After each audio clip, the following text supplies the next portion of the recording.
As I speak to you, Shell Oil is trying to get into the Arctic refuge. Well, you mentioned, the ANWR. There's always a controversy over ANWR and the possibility of our energy independence running right through places like the places you're talking about. It's a constant push-pull. Constant push-pull, and I went up there with a man named Tom Campion, a buddy of mine. We went camping in the Arctic, and it's spectacular, the Arctic Ocean. I mean, you really feel God and a spirituality coming off of the water.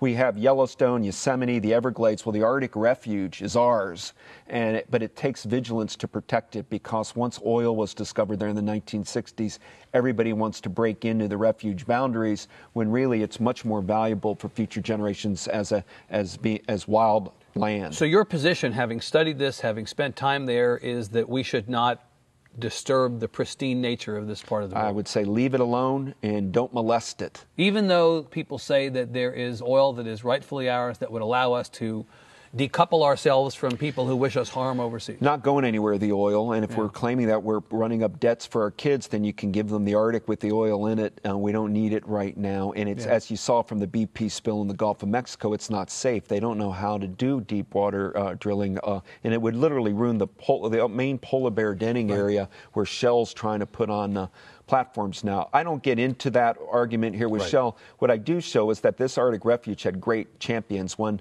named Bob Marshall, who created the Wilderness Society and was in the Interior Department and wrote incredible books about the Brooks Range in the Arctic. And it's usually writers and poets that have championed wild Alaska. Gary Snyder is one of the people I profile in here. I also talk the influence of some of the beats like Jack Kerouac and Allen Ginsberg, who went to the Arctic in the 50s. Ginsberg did, and how that sense of ecology that emerged in the late 50s affected the Save Wild Alaska movement. But FDR, I write about a lot. Harold Ickes, his Interior Secretary. Fred Seaton, the Interior Secretary for Dwight Eisenhower. They all had a vision that we needed to keep some places wild, like here in Texas, Guadalupe Mountains, or South Padre Island, or Big Bend, or the Big Thicket. These are our gifts to our kids. Every state has places like that. This is a story of a place as opposed to a person, but in some ways this is a biography of this place every bit as much as some of the many biographies you've written over the years approaches the subject that way. You're bringing out the human qualities, and that, in my mind at least, distinguishes this from the kind of book that would be written on the subject by somebody else. That's exactly the way I thought of it. And there's a woman named Marty Murray who lived to be over 100 and won the Presidential Medal of Freedom.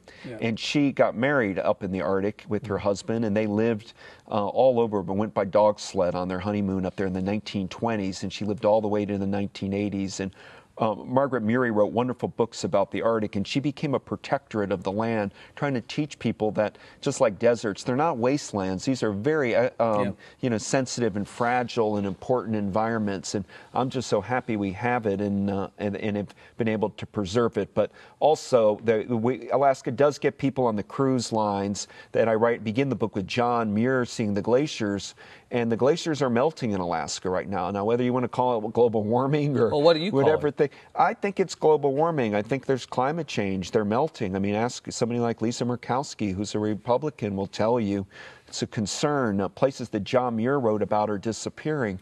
And so, part of this is to wake up people to what the game that's going down in our resource-rich Alaska, which includes what really the greatest fishery in the world is Bristol Bay, Alaska. Yeah. It's fascinating to hear you talk about it. And the fact is, it's an enormously hard book to write, and you seem to have written it in a reasonably short time. The TR book came out in 2008? No, it's, I've been writing it straight, because what I'm doing is writing all these volumes straight. I'm keeping the narrative going because I'm that, you can tell, enthusiastic about it. I'm very invested in it. These battles over extraction versus preservation have been playing out up there for quite a long time, and it's a ongoing battle. The groups like the Campfire Club of America, hunters like the Boone and Crockett Club, these groups are part of a continuum of preservationist, conservationist-minded people that want to leave America better or as pretty as for future generations as we have now. But as you well know, this is a controversial issue even today. It might have been back then, it certainly is now. The tension between trying to keep things the way they were and the inevitable press of the modern world. And you have out in the political environment today, a lot of disagreement over what our priorities ought to be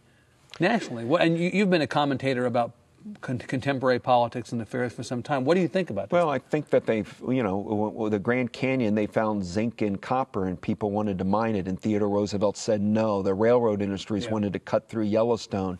They said no, we've got to leave our Arctic refuge. It's the crown jewel of our whole wildlife refuge system in the United States. Leave it alone. Do we have the stomach or maybe another body part enough to tell business no these days? It's hard. Yeah. And we always hear about this economy. Yeah. And now this economy forces us to make compromises on the things that we hold dear. What about that? That's been the argument from day one of saving the Grand Canyon or the Arctic Refuge or Mount McKinley. It's whenever we're in a recession, people want to open up the public lands. Right. But we don't know what bank account we're going to give our kids. But I want to know that my son Johnny and my daughters, can someday go up to Alaska and it's there, that there's public lands that they could get lost in the wild, that they can hunt, they can fish, and that they could see bear and moose. And so it takes some effort to preserve it. The good news is we've done it.